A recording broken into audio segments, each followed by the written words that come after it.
Hello दोस्तों, स्वागत है आपका हमारे यूट्यूब चैनल पे।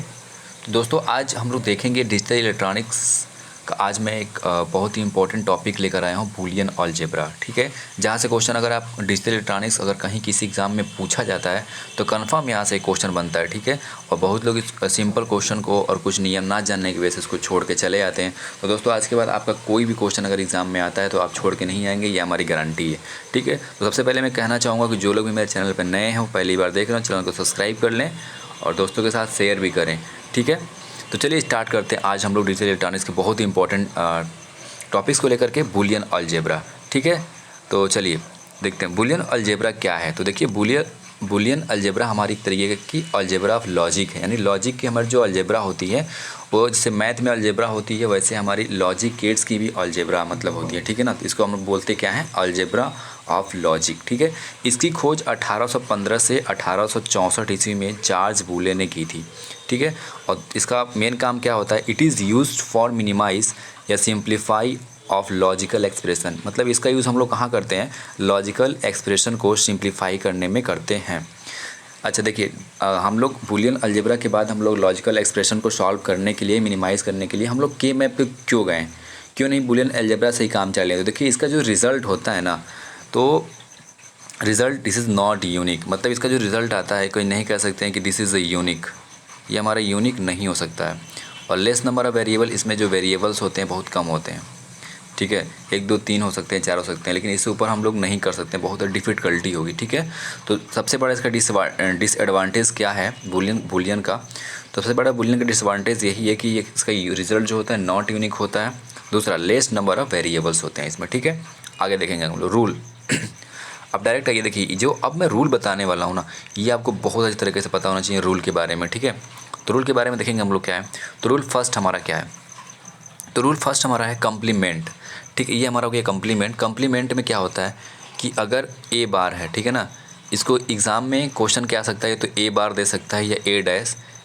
ठीक है, अगर कहीं भी ए बार दिखे आपको मतलब वो नॉट गेट है, यानी कि 0 का 1, 1 का 0 यहाँ पे दिख रहा है, ये हमारा हो गया नॉट गेट का सिंबल। ठीक है, तो नॉट गेट में हमारा क्या मिलता है, मैं गेट भी बताऊंगा। ठीक है, पहले जो मैं नियम बता रहा हूँ इन नियम के बारे में पढ़ लीजिए। ठीक है ना, मैं अभी गेट का आउटपुट बताऊंगा, सब कुछ बताऊंगा आगे। ठीक है, वीडियो के पास बने रहिए बस आप। ठीक है, आप क्वेश्चन लगा लेंगे, ये गारंटी है। यहाँ देखिए, अगर मान लीजिए नॉट गेट की प्रॉपर्टी ये होती है कि इसका जो आउटपुट होता है इनपुट का इन्वर्स होता है। तो क्वेश्चन ये भी अभी HPCL में रिसेंटली क्वेश्चन पूछ लिया था कि ऐसा कौन सा गेट है जिसका आउटपुट इनपुट का इन्वर्स होता है, तो हमारा है नॉट गेट। ठीक है, और यहाँ पे क्या हो गया, यहाँ पे देखिए हम इनपुट 1 दे रहे हैं तो आउटपुट हमें क्या मिल रहा है, 0 मिल रहा है। ठीक है, यहाँ पे इनपुट 1 दे रहे हैं तो हमें आउटपुट क्या मिल रहा है, यहाँ पे 0 दे रहे हैं तो 1 मिल रहा है। मतलब 1 देंगे तो 0, 0 देंगे तो 1, ये आपको प्रॉपर्टी याद होनी चाहिए। ठीक है, अगला देखेंगे यहाँ पे एंड ऑपरेटर। ठीक है, एंड ऑपरेटर देख रहा होगा यहाँ पे, और एंड ऑपरेटर का हमने सिंबल भी यहाँ बनाया है। ठीक है, कि एंड हमारा ऐसे रहता है, एंड गेट हमारा ऐसे रहता है। ठीक है, इसमें जो आउटपुट मिलता है हमारा क्या मिलता है, y बराबर ए बी, इसमें आउटपुट मिलता है ए डॉट बी। ठीक है, तो यहाँ पे क्या है, इनपुट मान लीजिए हम 2 बार 0 दिए, 2 बार 1 दिए यहाँ पे। ठीक है, तो यहाँ पे एक बार 0, एक बार 1, फिर 0, एक बार 1। अगर ऐसे करके हम इनपुट दे रहे हैं ए बी में तो हमें आउटपुट क्या मिलेगा, अगर कोई भी हमारा एक इनपुट 0 है तो हमारा आउटपुट इसमें डेफिनेटली क्या मिलेगा, 0 मिलेगा। ठीक है, अगर दोनों इनपुट 1 है तो हमारा आउटपुट क्या मिलेगा, हमेशा 1 मिलेगा। ठीक है, अब आपको याद क्या रखना है, आपको ये याद रखना है। ठीक है, आपको ये याद रखना है। ठीक है, मान लीजिए आप भूलते हैं तो आपको कैसे मतलब इसको याद रखना है। ठीक है, मान लीजिए यहाँ पे ए की वैल्यू है, देखिए यहाँ पे ए डॉट 0 है। मान लीजिए आप भूल गए कि ए डॉट 0 बराबर 0 होता है, तो ए की वैल्यू आप 1 रखिए। ए की वैल्यू या तो आप 1 रख लीजिए या 0 रख लीजिए। ठीक है, तब भी हमारा आंसर क्या मिलेगा, 0 मिलेगा। वैसे वेरीफाई कर सकते हैं। यहाँ भी देखिए, यहाँ भी हम कर सकते हैं क्या, यहाँ पे ए डॉट 1, ये तो आपको याद रखना पड़ेगा कि ए डॉट 1 बराबर, मतलब ए में अगर 1 का गुणा होगा तो ए ही मिलेगा। ए डॉट ए, ठीक है, ए डॉट ए बराबर ए। यहाँ पे क्या है कि ए डॉट बार ए, ठीक है ना, तो यहाँ पे क्या मिलेगा हमें, 0। ठीक है, तो ऐसे आप याद कर सकते हैं यहाँ पे सिंपली कि ए डॉट 0 बराबर 0, ए डॉट 1 बराबर ए डॉट ए बराबर ए इंटू ए बार बराबर 0। ठीक है, तो ये इंपॉर्टेंट है, ये आपको टेबल याद होना चाहिए क्योंकि क्वेश्चन अभी आगे लगवाएंगे तो इसमें बहुत ही बड़ा इसका यूज़ है। ठीक है, अगला देखते हैं हम लोग है और ऑपरेटर। ठीक है, और में क्या देखते हैं, तो और में हमारा दे रखा है यहाँ पे और का ये सिंबल है गेट का। ठीक ठीक है। इसमें जब भी हमारा इनपुट, अगर कोई भी अगर एक इनपुट हमारा 1 है तो हमें आउटपुट क्या मिलेगा, हमेशा 1 मिलेगा। देखिए यहाँ पे एक इनपुट 0 है लेकिन बी वाला 1 है, तो आउटपुट क्या मिला, 1 मिला। यहाँ पे ए इनपुट 1 है, बी 0 है, तब भी हमारा क्या मिला, 1। यानी कि इसमें एक या एक से अधिक इनपुट 1 है तो हमारा आउटपुट हमेशा क्या मिलेगा, 1 मिलेगा। जबकि यहाँ पे दोनों केस में यहाँ पे 0 0 है तो 0 ही मिलेगा, ठीक है। और इसका यहाँ मेन हमको याद क्या रखना है, हमको ये याद रहना चाहिए, ठीक है, क्वेश्चन लगाते समय, क्योंकि याद नहीं है तब क्वेश्चन नहीं लगा पाएंगे, चाहे कुछ भी कर लीजिए, ठीक है। तो अब देखिए यहाँ जो आप देख रहे थे A.0, बस इसी में बीच में आपको प्लस लगा देना है, ठीक है ना। A.0 यहाँ पे दिख रहे थे ना, तो इसमें आपको प्लस लगा देना है, ठीक है। सेम एक्सप्रेशन है, बस यहाँ प्लस लगा देना है, ठीक है। तो देखिए A.0 वहाँ था तो 0 आ रहा था, तो यहाँ पे प्लस लग गया, ठीक है। यहाँ पे A.1 वहाँ पे था एंड वाले में, तो यहाँ पे A+1 लग गया, ठीक है। और यहाँ पे A+A बार, ठीक है। तो इसका आपको याद रखना है, ये बहुत ही इंपॉर्टेंट टेबल है ये, ठीक है। ये बहुत इंपॉर्टेंट रूल है, आपको याद रखना है। और यहाँ पे देखिए अब कैसे इसको भूलेंगे नहीं, तो देखिए A1 याद रखिए, राइट साइड का याद रखिए आप, राइट साइड का, ठीक है ना, A1, ठीक है। बाकी तो ये आप लिख ही लेंगे, क्योंकि एंड गेट का अगर आपको याद रहेगा तो बाकी ये लिख लेंगे, ठीक है। यानी A1, ठीक है। यानी A में 0 जोड़ेंगे तो A मिलेगा, A में +1 करेंगे तो हमारा 1 मिलेगा, A में A जोड़ेंगे तो क्या मिलेगा हमें, A में A बार जोड़ेंगे तो हमें क्या मिलेगा, 1 मिलेगा, ठीक है। अब यहाँ से देखिए हमने एक इम्पॉर्टेंट यहाँ पे नोट लिख रखा है, ठीक है। ये नोट आपको पता होना चाहिए, हमने जो यहाँ पे नोट लिखा है, ठीक है। ये नोट पढ़िए ध्यान से, देखिए मैंने नोट क्या लिखा है। नोट में हमने लिखा है कि यदि किसी क्वेश्चन में 1 + AB + BC कुछ भी, यानी 1 में अगर हम कुछ भी जोड़ दें, ठीक है ना, यानी अगर किसी क्वेश्चन में 1 + BC + AC + CAB, ठीक है, प्लस D बार BC, ऐसा करके कुछ भी क्वेश्चन आ जाए, इसका आंसर डायरेक्ट आप क्या मार दीजिए, 1। यानी 1 में हम कुछ भी जोड़ें तो हमारा आंसर क्या मिलेगा, 1। ये बहुत ही इंपॉर्टेंट है। अगर कहीं क्वेश्चन अगर कहीं दिख जाए आपको, कहीं भी एग्ज़ाम देने जाइए, अगर वहाँ पे दिख जाए कि 1 में कुछ भी जोड़ा हो, आप आँख बंद करके आंसर 1 मार दीजिए, ठीक है। आगे देखते हैं हम लोग हैं, तो एंड हो गया, आर ऑपरेटर हो गया, ठीक है, नॉट भी ऑपरेटर हो गया। अब देखिए क्वेश्चन पे आते हैं, देखिए क्वेश्चन कैसे लगाएंगे यहाँ पे, देखिए ध्यान से। अब क्वेश्चन है, मान लीजिए यहाँ पे दे रखा है यहाँ पे कि A + A × B बार, ये क्वेश्चन दिया है ना, यहाँ पे ध्यान देखिए क्वेश्चन दिया है। तो यहाँ पे देखिए हमने A कॉमन लिया है, यहाँ पे A कॉमन लिया है, तो B × B बार। अभी हमने यहाँ पे बताया था आपको, देखिए यहाँ पे बोला था, यहाँ देखिए ध्यान से, A × A बार का वैल्यू क्या होता है, 1 होता है। तो यहाँ पे क्या है, यहाँ पे क्या दिया, ध्यान देखिए, यहाँ पे B × B बार, ठीक है ना, क्योंकि हम लोग और ऑपरेटर में पढ़े हैं कि A × A बार बराबर हमारा होता है 1। तो B × B बार भी हमारा क्या होगा यहाँ पे, तो यहाँ से हम कह सकते हैं कि B × B बार बराबर 1 होगा, ठीक है।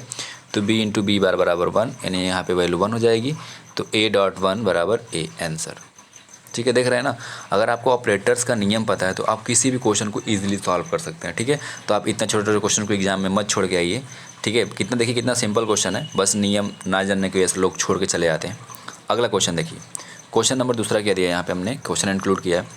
ये क्वेश्चन है हमारा कि AB + A bar A B bar C + A B bar C बार, ठीक है। ऐसे क्वेश्चन को लगाना है आपको, ठीक है। सबसे पहले इसमें कॉमन ढूंढेंगे हम, देखिए यहाँ पे AB तो यहाँ ठीक है, छोड़ दिए हैं। यहाँ पे A बार BC में क्या दिया है हमारा, A B बार C में, तो हमारे यहाँ पे जब कॉमन लेंगे तो हमारा AB बार कॉमन है, यानी कि C + C बार, फिर से C + C बार, और गेट के नियम से। और गेट का नियम क्या कहता है कि A + A बार बराबर 1, तो हमारा C + C बार भी हमारा क्या हो जाएगा, 1। तो यहाँ पे हमारा हो गया 1। अब फिर हमारा क्या मिला, AB + AB बार, यहाँ से फिर A कॉमन कर लेंगे तो B + B बार, B + B बार का मतलब 1, यानी कि A.1 बराबर A। इसका भी आंसर क्या आ जाएगा, A, ठीक है। तो बेसिकली आपको यही समझ में आया ना कि अगर आपको नियम पता है एंड का, आर का और नॉट का, ऑपरेटर अगर ला पता है तो आप क्वेश्चन को इजीली सॉल्व कर सकते हो। यहाँ पे आगे क्वेश्चन नंबर 3,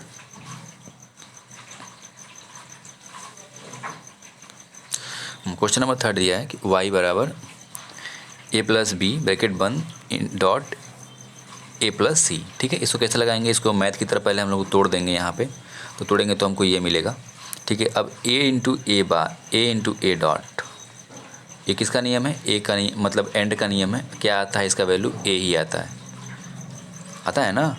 एंड का नियम क्या क्या है, एंड का नियम हमारा यही तो है, तीन तो है, देखिए ए इंटू जीरो बराबर जीरो, ए इंटू वन बराबर ए इंटू ए बराबर ए इंटू ए बार बराबर जीरो। यही ना है, ये एंड का नियम है, तो पता होना चाहिए आपको। अब एंड का नियम है तो यहाँ पे सिंपली आप कर सकते हैं क्या, अगर एंड का नियम है तो यहाँ पे ए इंटू ए यानी कि ए हो गया यहाँ पे, ठीक, इसका पूरा सिंप्लीफाई ए हो गया। अब यहाँ पे A C plus A B plus B C, ठीक है। यहाँ पे अब फिर कॉमन लेंगे। अब यहाँ पे पूरा देखिए, यहाँ पे टोटली यहाँ तक हमारा ए कॉमन है, तो कॉमन लिए। अब हम बताए थे कि ए में वन में कुछ भी जोड़ दें, वन में हम बी सी कुछ भी जोड़ दें तो हमारा आंसर हमेशा क्या आता है, वन, ये बताए थे। और वाले में हमने नोट में लिखवाया था कि अगर वन में हम कोई भी वैल्यू ऐड करें, कोई भी वैल्यू अगर हम ऐड कर दें तो उसका आंसर क्या आएगा, हमेशा वन ही आता है, ठीक है। तो हमें पूरा फाइनल वैल्यू क्या मिलेगा, A dot one plus B C, यानी पूरा आंसर क्या मिल जाएगा हमारा, ए प्लस बी सी, ठीक है। तो दोस्तों वीडियो अच्छी लग रही है, दोस्तों के साथ शेयर करिए, और जो भी चैनल पर नए हो सब्सक्राइब कर लीजिए, ठीक है। अगला क्वेश्चन, अब इम्पोर्टेंट थ्योरम की बात करेंगे, ठीक है। थ्योरम में से एक क्वेश्चन तो देखने को आपको मिलता ही है, कभी कभी कुछ नहीं तो थ्योरम पूछ जाता है कि कौन से थ्योरम है ये, ठीक है। तो इम्पोर्टेंट थ्योरम में सबसे पहले हम लोग बात करेंगे डिस्ट्रीब्यूटिव थ्योरम क्या है, ठीक है। तो डिस्ट्रीब्यूटिव थ्योरम हमारा क्या कहता है कि अगर हम कोई चीज़ मान लीजिए कि a प्लस बी सी है, ठीक है, ऐसा लिखा है, तो उसको लिखने का तरीका क्या है कि आप एक बार इसके साथ जाइए और एक बार इसके साथ जाइए, ठीक है। तो यहाँ क्या मिलेगा हमें, a प्लस बी, और यहाँ क्या मिलेगा हमें, a प्लस सी, ठीक है। ये डिस्ट्रीब्यूटिव थ्योरम हमारा है, ठीक। तो कभी भी अगर मान लीजिए ऐसा क्वेश्चन ना जाए कि मैं ऐसा क्वेश्चन से हम पूछ लिया था कि a प्लस बी सी को आप डिस्ट्रीब्यूटिव थ्योरम के रूप में लिखिए, ठीक है ना, इसको एक्सप्रेस करिए, तो आप सिंपली लिख सकते हैं, ठीक है। तो ए प्लस बी सी है तो यहाँ लिखा है ना कि ए प्लस बी ए प्लस सी, ठीक है। अगला क्वेश्चन देखिए क्वेश्चन ये पूछ लिया एग्जाम में। अब क्वेश्चन यही क्वेश्चन दे दिया है कि ए प्लस ए बार बी, तो ए प्लस ए बार बी को जब तोड़ेंगे आप, तो एक बार ए को जाएंगे ए बार के साथ, एक बार ए जाएगा बी के साथ, देखिए जहाँ ऐसा हमने लिखा है यहाँ पे, ठीक है। तो यहाँ पे क्या है कि अभी हमने और वाले में पढ़ा था कि ए प्लस ए बार, पढ़े थे कि नहीं, बराबर क्या होता है हमारा, वन होता है। तो इसकी वैल्यू तो क्या आ गई, वन, देखिए यहाँ पे वन लिखा हमने, और ए प्लस बी, यानी सॉल्व करके लाएंगे आंसर हमारा क्या मिलेगा, ए प्लस बी। यानी टोटली इसमें ऑपरेटर का ही खेल है। अगर आपको ऑपरेटर का नियम पता है तो आप क्वेश्चन को सिंपली एकदम सॉल्व कर सकते हैं। क्वेश्चन नंबर दूसरा, यहाँ पे फिर से एक बार ए plus A bar B bar, तो फिर से एक बार ए जाएगा ए बार के साथ और एक बार ए जाएगा बी बार के साथ, दोनों को सॉल्व करेंगे तो ए प्लस ए बार, ठीक, बराबर फिर से वन हो जाएगा यहाँ पे, और ए प्लस बी बार, यानी कि सॉल्व करेंगे तो हमारा आंसर क्या मिलेगा फाइनली, ए प्लस बी बार, ठीक है। इस क्वेश्चन को आप लोग खुद से लगाइएगा, ठीक है। आगे क्वेश्चन नंबर थर्ड आपके लिए दे दिए यहाँ पे, ठीक है ना, इस क्वेश्चन को आप लगाइएगा यहाँ पे, क्वेश्चन हमने ये दे दिया है आपके लिए, ये क्वेश्चन आप लगाइएगा, ठीक है। चलिए अगला, कंसेंसस थ्योरम, ठीक है, ये सब वेरी वेरी इंपॉर्टेंट सब थ्योरम है। कंसेंसस थ्योरम क्या है, तो कंसेंसस थ्योरम में सबसे पहले लगाने से पहले हम कोई भी क्वेश्चन पे कंसेंसस थ्योरम तब लगेगा जब हमारे तीन चीज़ें वेरीफाई होंगी, ठीक है। सबसे पहले हमारे पास क्या होना चाहिए कि 3 वेरिएबल्स होने चाहिए। दूसरा चीज़, इसमें जितने भी वेरिएबल्स हैं वो 2 बार होने चाहिए। कंसेंसस थ्योरम में लगाने से पहले सबसे देखेंगे, पहले मतलब किसी भी अगर क्वेश्चन पे कंसेंसस थ्योरम अगर हम लगा रहे हैं तो सबसे पहले ये देखेंगे कि उसमें 3 वेरिएबल होने चाहिए, यानी कि ए बी सी या डी बी सी, कुछ भी, यानी 3 वेरिएबल आपका होना चाहिए। दूसरा पॉइंट क्या है कि जितने भी वेरिएबल हैं वो 2 बार होने चाहिए, यानी कि अगर उसमें 3 वेरिएबल हैं ए बी सी, तो ए 2 बार आना चाहिए, बी 2 बार आना चाहिए, सी 2 बार आना चाहिए, ठीक है, समझ गए। तीसरा बात क्या इसमें है कि only 1 pair of the each complement. मान लीजिए ए है तो उसका एक का एक कम्प्लीमेंट होना चाहिए, एक ऐसा पेयर होना चाहिए जिसका एक कम्प्लीमेंट होना चाहिए, चाहे वो ए का भी कम्प्लीमेंट हो सकता है, बी का भी हो सकता है, सी का भी हो सकता है, लेकिन एक पेयर का कम्प्लीमेंट होना चाहिए, ठीक है। तो हमारी हो गई कंसेंसस थ्योरम, वहाँ पे अप्लाई कर सकते हैं। जैसे नीचे में यहाँ पे दिया है, देखिए यहाँ पे ध्यान देखेंगे तो नीचे पे यहाँ पे क्वेश्चन मान लीजिए दिया है। अब इस क्वेश्चन पे कैसे हम लोग कहेंगे कि कंसेंसस थ्योरम लगेगा, तो ध्यान से देखिए, A B plus A bar C plus B C. अब बताइए इसमें 3 वेरिएबल हैं, तो पहला कंसेंसस थ्योरम में हमारा 3 वेरिएबल होना चाहिए, वेरीफाइड।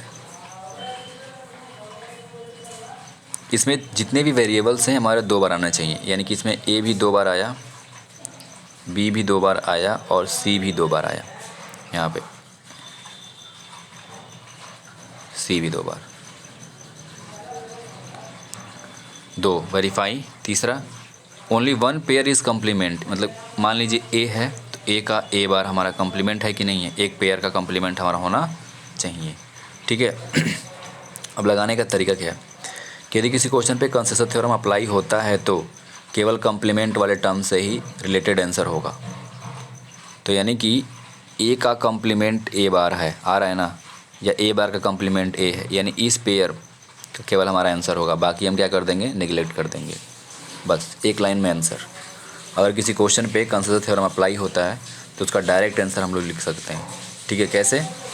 तो जी इसमें जो सबसे पहले हमारा 3 वेरिएबल होना चाहिए कंसेशन के लिए 3 वेरिएबल होना चाहिए, और जितने भी वेरिएबल हैं उनको 2-2 पेयर होना चाहिए, जैसे ए 2 बार आना चाहिए, बी 2 बार आना चाहिए, सी 2 बार आना चाहिए, ठीक है। और जिस पेयर का कम्प्लीमेंट है केवल उसी के साथ वाला आंसर होगा, बाकी हम क्या कर देंगे, उसको नेगलेक्ट कर देंगे, यानी हमारा फाइनल आंसर क्या हो जाएगा, ये हो जाएगा, ठीक है। नोट में यदि किसी क्वेश्चन में कंसेशन थ्योरम अप्लाई होता है तो केवल कम्प्लीमेंट वाले टर्म्स से रिलेटेड आंसर होगा। अगला क्वेश्चन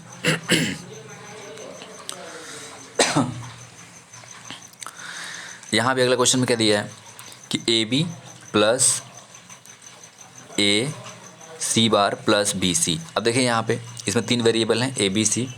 ए भी 2 बार आया है, बी भी 2 बार आया है, देख रहे होंगे यहाँ पे ए 2 बार आया, बी 2 बार आया, सी 2 बार आया, सब कुछ वेरीफाई हो गया। तीसरा एक पेयर का कम्प्लीमेंट है, यहाँ देखिए ध्यान से, यहाँ हमने हल्का सा डॉट लिखा है, यानी कि सी का सी कम्प्लीमेंट नहीं है, सी का सी बार कम्प्लीमेंट है, यानी कि इस पेयर वाला आंसर होगा, ये वाला क्या हो जाएगा हमारा, निगलेक्ट, डायरेक्ट आंसर मार देंगे ये वाला। देख रहे हैं, कोई भी क्वेश्चन एग्जाम में ऐसा दिखे सिंपल, एकदम सिंपल, आप जे बी गुप्ता लगाएंगे तो क्वेश्चन लग जाएगा, ठीक है, हमारी गारंटी लगा के आप देखिएगा। अगला क्वेश्चन यहाँ पे क्वेश्चन में दिख रहा होगा, अब बताइए ए बार का कम्प्लीमेंट तो यही है ना, ए है ना, तो ये डायरेक्ट यही आंसर मार दीजिए, इसका मतलब ये नहीं है कोई आंसर, डायरेक्ट।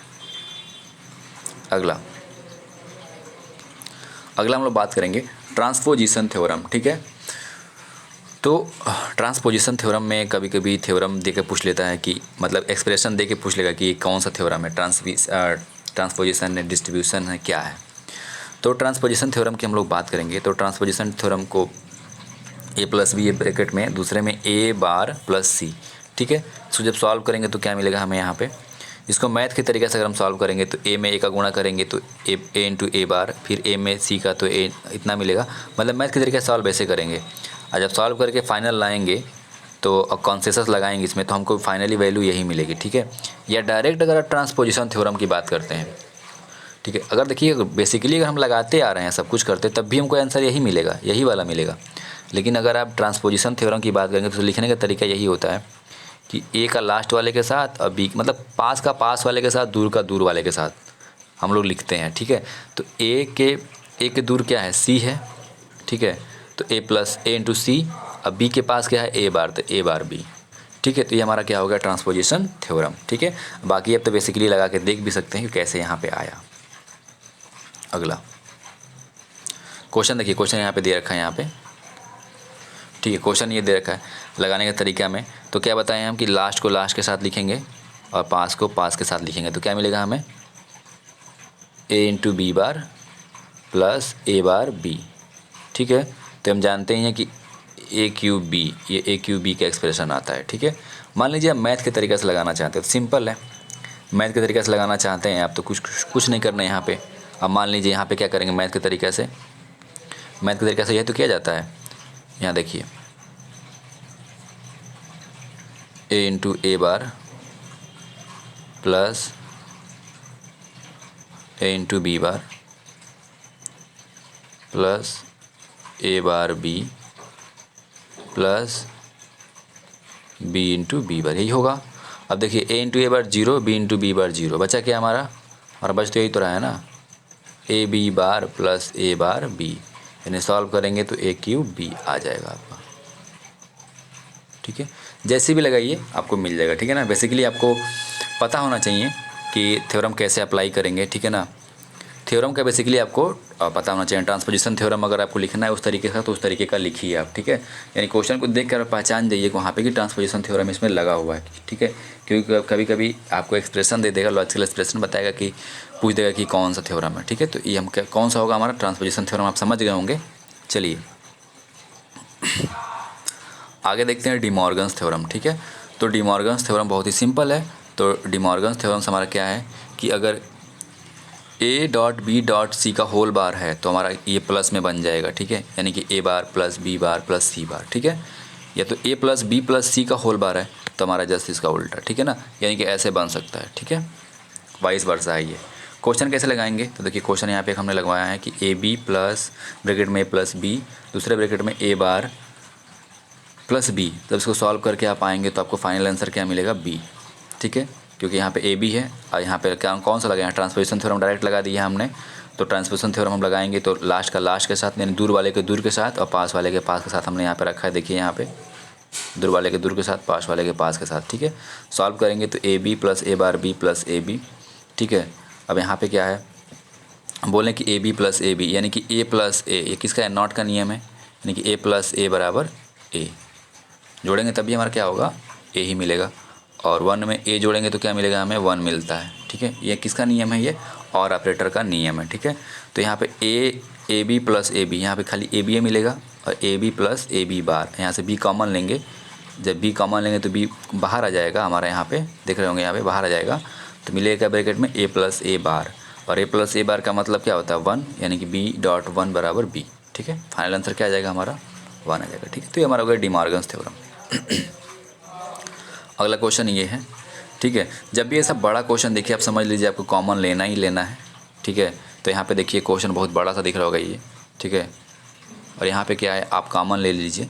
यहाँ पे देख रहे होंगे इन दोनों में ए सी डी और इन दोनों में भी ए बार सी डी कॉमन है, ठीक है। जब कॉमन लेंगे तो बी इंटू बी बार ख़त्म, बी प्लस बी बार ये भी ख़त्म, ठीक है। यहाँ पे फिर कॉमन लेंगे सी डी नीचे वाले में, ए प्लस ए बार बराबर 1, तो सी डी डॉट 1 बराबर सी डी, आंसर सिंपल है। चलिए अगला हम लोग बात करेंगे स्विचिंग सर्किट को लेकर के, ठीक है। तो स्विचिंग सर्किट में आपको पता होगा यहाँ पे कि स्विचिंग सर्किट में हम लोग बात कर रहे हैं सबसे पहले नॉट गेट की, ठीक है। और नहीं, नॉट गेट से पहले भी हम लोग बात करेंगे बफर की, ठीक है। तो बफर सर्किट में क्या होता है कि अगर हम लाइट जलाएंगे तो जलेगा, नहीं जलाएंगे तो नहीं जलेगा, यानी कि स्विच को ऑन करेंगे तभी लाइट जलेगा, स्विच को बंद करेंगे तो हमारा लाइट बंद रहेगा, ठीक है ना। तो बफर सर्किट में क्या है कि स्विच बंद तो लाइट नहीं जलेगा, स्विच ऑन है तो हमारा देखिए क्या, यहाँ पे देखिए 0 तो 0, ठीक है। यानी कि यहाँ इस पूरे सिस्टम को देखेंगे यहाँ पे, तो स्विच अगर बंद होगा तो लाइट जलेगा, अगर स्विच बंद नहीं होगा तो लाइट हमारा नहीं जलेगा, ठीक है। तो यहाँ देखिए 0 का मतलब स्विच बंद, स्विच बंद का मतलब लाइट नहीं जला, आउटपुट पे वाई मतलब आउटपुट। यहाँ 1 का मतलब स्विच बंद, यानी लाइट हमारा क्या हो गया, जल गया, ठीक है। बफर सर्किट का क्या होता है, ये हमारा डायग्राम होता है, यानी कि जो हमारा आउटपुट होता है सेम एज ए इनपुट, ठीक है। तो हमारा कैसा सर्किट होगा, हमारा ये बफर सर्किट होगा। अगला हम लोग देखेंगे दूसरा सर्किट नॉट गेट। तो नॉट गेट में क्या है नॉट गेट में हमारा ये है कि नॉट गेट का ये हमारा सिंबल हो गया पहली बात, ठीक है। इसका आउटपुट जो होता है इनपुट का इन्वर्स होता है, यानी 0 देंगे तो 1 मिलेगा, 1 देंगे तो क्या मिलेगा, 0 मिलेगा, ठीक है। इसका सर्किट हम ऐसे बनाते हैं, ठीक है। कभी कभी एग्जाम में सर्किट देके पूछ लेगा किस गेट का सर्किट है, ठीक है। तो आपको बेसिकली सर्किट पता होना चाहिए, ट्रूथ टेबल पता होना चाहिए, सिंबल पता होना चाहिए, तीनों चीज़ वेरी वेरी इंपॉर्टेंट है। अब यहाँ पे खुद देखिए, यहाँ पे एक बैटरी है, अगर मान लीजिए हम स्विच को यहाँ बंद कर दें, स्विच को अगर यहाँ बंद कर दें तो ये करंट, यहाँ से करंट जो 10 वोल्ट की बैटरी से जो करंट निकलेगी इधर तो जाएगी नहीं, वो बोलेगी बल्ब का कुछ ना कुछ रेजिस्टेंस है, तो इस वजह से वो बल्ब की तरफ जाएगी नहीं, क्योंकि कोई भी current low resistance path provide करती है, मतलब वो चाहती है कि हम लो रेजिस्टेंस फॉलो करें, ठीक है। तो ये करंट बल्ब की ओर ना जाकर स्विच अगर बंद करेंगे तो करंट हमारी ये वाली पाथ फॉलो कर लेगी, ठीक है। अब ये वाली हमारी पाथ फॉलो कर लेगी तो बल्ब हमारा नहीं जलेगा, यानी जब स्विच हमारा देख रहे हैं, स्विच अगर हमारा खुला है, ठीक है, स्विच अगर हमारा खुला है तो बल्ब जलेगा, लेकिन स्विच अगर बंद कर रहे हैं, जैसे हम यहाँ दिखाएंगे कि अगर बंद कर रहे हैं इस वाले केस में के लिए, तो हमारा लाइट क्या होगा, जलेगा नहीं। लेकिन स्विच अगर खुला है तो कोई बात नहीं है, करंट यहाँ चलेगी और यहाँ पे बल्ब में आ जाएगी और हमारी जल जाएगी, ठीक है, बल्ब जल जाएगा हमारा, ठीक है। तो इसका मतलब क्या हो रहा है कि इसका आउटपुट जो है इनपुट का क्या हो रहा है, इनवर्स हो रहा है, ठीक है। अगला गेट तीसरा आपको यहाँ पे दिख रहा होगा, ये एंड गेट का है, ठीक है। यहाँ पे हमने लिखा भी है एंड गेट का ये सर्किट है, ठीक है। और एंड गेट का सिंबल अभी आगे सब कुछ बताने वाले हैं हम, एंड और नॉट सबका हम आउटपुट, इनपुट और सिंबल आगे हम डिस्कस करने वाले हैं, उसका पूरा हम टेबल बना के रखे हैं, ठीक है। तो ये हमारा एंड गेट का सिंबल है। तो पूछता है कि एंड गेट का जो इलेक्ट्रिकल इक्विवेलेंट सर्किट होता है सीरीज होता है कि पैरेलल होता है। तो आपको दिख रहा होगा यहाँ पे स्विच किस में लगा है, सीरीज में लगा है, ठीक है। तो एक क्वेश्चन तो यही बन गया, एंड गेट का जो इलेक्ट्रिकल सर्किट होता है वो सीरीज इक्विवेलेंट होता है, ठीक है। तो यहाँ पे हम लोग आ जाएंगे बेसिकली। तो क्या होगा हमारे यहाँ पे, देखिए सीरीज़ में है तो आउटपुट हमारा y इंटू ए बी मिलता है, यानी कि जब दोनों इनपुट जीरो तो जीरो, एक यहाँ पे एक इनपुट जीरो ए बी खुला है तब भी हमारा जीरो, यानी कि खुद यहाँ बल्ब को आप जला के देखिए, ठीक है ना। जीरो का मतलब खुला है, बस याद रखिए कि जीरो का मतलब हमारा स्विच खुला है और 1 का मतलब बंद है। तो देखिए ए भी मान लीजिए खुला है, बी भी खुला है, यानी पहला केस हो गया, यानी बल्ब हमारा नहीं जलेगा। अगर ए खुला है और बी हमारा बंद है तो क्या फ़ायदा, ए खुला है तो यहीं से करंट जाएगी ही नहीं, ए बंद है बी खुला है तब भी करंट नहीं जाएगी, बल्ब नहीं जलेगा, ठीक। इन तीनों केस में बल्ब हमारा नहीं जलेगा, ठीक है। बचा लास्ट हमारे ए भी बंद है बी भी बंद है, यानी कि जल जाएगा ये, ठीक है ना। तो बेसिकली हमारे से यही क्वेश्चन यहाँ से पूछ लेता है कि जो इसका सीरीज़ इक्विवेलेंट सर्किट होता है एंड गेट का वो कैसा होता है, सीरीज़ में होता है, ठीक है। ये हमारा आर गेट है, आर गेट का सीरीज, आर गेट का हमारा एक इलेक्ट्रिकल इक्विवेलेंट सर्किट क्या होता है हमारा, पैरेलल में होता है, ठीक है। तो पैरेलल में होने से फ़ायदा क्या है कि अगर एक भी हमारा स्विच दिख रहे हैं यहाँ पे, बताएं कि जीरो का मतलब आपको खुला मान लेना है और 1 का मतलब बंद मान लेना है, आपको खुद समझ में आ जाएगा, ठीक है। तो आप जैसे वेरीफाई करेंगे आपको यहाँ पे मिल जाएगा, ठीक है।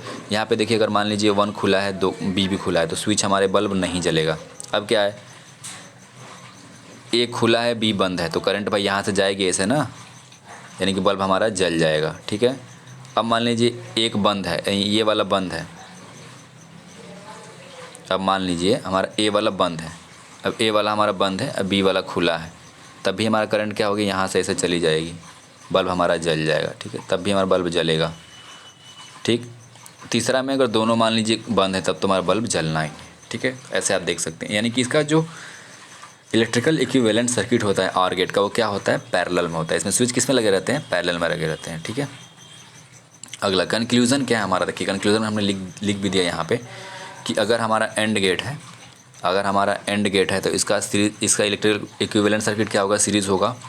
और गेट है तो हमारा इलेक्ट्रिकल इक्विवेलेंट सर्किट क्या होगा, पैरेलल होगा। नॉट गेट है तो इसका इलेक्ट्रिकल इक्विवेलेंट सर्किट क्या होगा, वर्टिकल होगा, ठीक है। अब ड्यूअलिटी क्या है, ड्यूअलिटी का मतलब क्या होता है, कभी कभी एग्जाम में क्वेश्चन देके ड्यूअलिटी पूछ लेता है, ठीक है।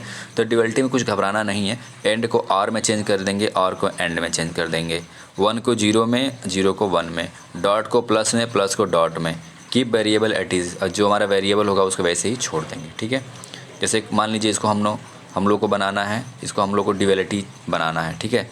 तो यहाँ पे मान लीजिए क्वेश्चन दे रखा है y बराबर a dot B dot C plus A bar dot B dot C plus A into B C bar, ठीक है। ऐसा क्वेश्चन दिया है, इसका ड्यूअलिटी वाई डी मतलब यहाँ पे हमने ड्यूअलिटी दिखाया है। तो ड्यूअलिटी में क्या बताया है कि डॉट को प्लस कर देंगे, वेरिएबल को हम ऐसे ही छोड़ देंगे, तो यहाँ हमने कर दिया है। अब प्लस को क्या करेंगे, डॉट, तो यहाँ प्लस को डॉट हो गया है। अब फिर से यहाँ पे ए बार प्लस बी बार, यहाँ पे डॉट को फिर से प्लस कर दिया गया, यहाँ पे डॉट को क्या कर दिया गया है, यहाँ प्लस पे डॉट कर दिया गया है, ठीक है ना। मतलब बस आपको कुछ नहीं करना है, क्वेश्चन कहीं एग्जाम में ड्यूअलिटी करने को आए तो बस आप सिंपल कर दीजिए, ठीक है। यानी कि 1 को 0, 0 को 1, एंड को आर, आर को एंड, डॉट को प्लस, प्लस को डॉट, ठीक है, सब कर देना है, ठीक है। जैसे इस क्वेश्चन से आप ज़्यादा समझ में आएगा, इसको आपको ड्यूअलिटी लिखना है। तो ड्यूअलिटी में क्या बताएं हम कि वेरिएबल को ऐसे ही छोड़ देंगे, तो हमने इसे छोड़ दिया है, यानी एक्स को एक्स ही रहने देंगे। और प्लस को डॉट, तो प्लस को डॉट हमने दिखा दिया, हमने बताया था कि प्लस को क्या लिखेंगे, डॉट लिखेंगे, और डॉट को प्लस, तो यहाँ प्लस है तो डॉट हमने लिख दिया है। 1 को 0, मैंने बताया कि 1 को 0, 0 को 1, तो यहाँ 1 है तो 1 का 0, तो x डॉट 0 कर देंगे तो ड्यूअलिटी क्या आ जाएगा, हमारा 0 आ जाएगा, ठीक है। ये क्वेश्चन पूछा हुआ है एग्जाम में। अगला देखिए लॉजिक गेट्स, ठीक है। तो लॉजिक गेट क्या है, हमारा बेसिक गेट हमारे जो होते हैं बेसिकली 3 तरीके के होते हैं, एंड और नॉट। ये क्वेश्चन पूछ ले एग्जाम में कि बेसिक गेट कौन कौन से होते हैं, एंड और नॉट। एंड और नॉट हमारे क्या है, बेसिक गेट्स हैं। यूनिवर्सल गेट कौन कौन है हमारे, नैंड और नॉर, ठीक है। यानी बेसिक गेट कौन कौन से हमारे, एंड और नॉट।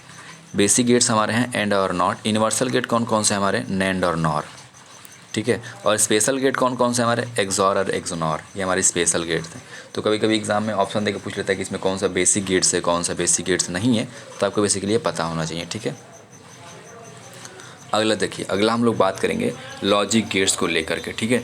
तो जितने भी लॉजिक गेट हमने यहाँ पे लिख दिया है और इसमें सबका आपको मिल जाएगा एकदम डायरेक्ट। समझिए क्वेश्चन है, आप अगर कुछ नहीं ज़्यादा पढ़ना चाहते हैं तो ये हम जो पढ़ा रहे हैं डिजिटल इलेक्ट्रॉनिक्स जो पढ़ा रहे हैं आपको ना, ये समझिए आपका हमने मैक्सिमम टॉपिक को कवर करा दिया है, ठीक है। और आपको क्वेश्चन यहाँ से देखने को एग्जाम में मिल जाएगा, ठीक है दोस्तों। तो यहाँ पे एंड गेट, तो एंड गेट का आउटपुट क्या हो जाएगा हमारा, y बराबर a इंटू बी। ये सिंबल हो गया हमारा एंड गेट का सिंबल, आउटपुट हमारा ये। और गेट का सिंबल हमारा हो गया, ये हमारा हो गया आउटपुट, ठीक है। कुछ नहीं तो आपसे एग्जाम में सिर्फ सिंबल देके आउटपुट पूछ लेता है, ठीक है ना। आपको सभी गेट का तो सिंबल और आउटपुट तो पता ही होना चाहिए बेसिकली, ठीक है।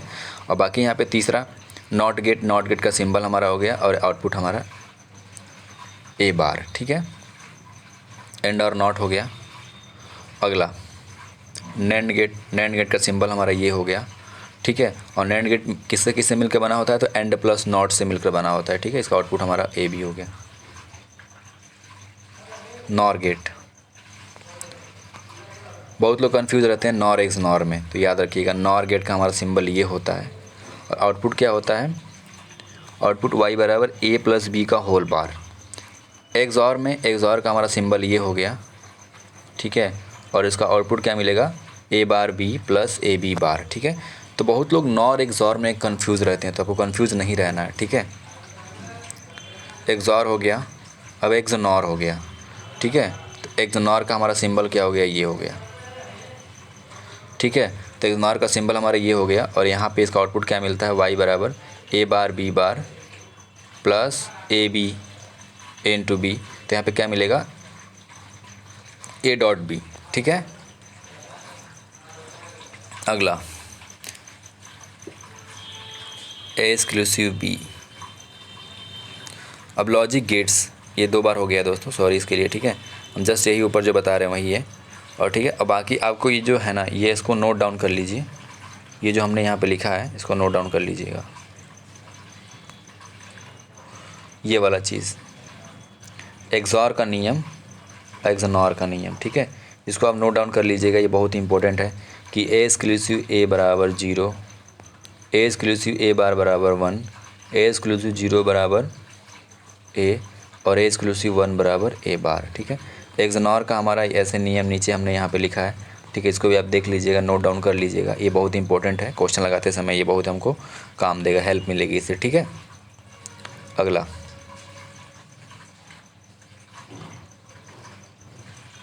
अगला हम लोग इसमें देखेंगे कि लॉजिक गेट्स अल्टरनेटिव सिंबल्स, ठीक है।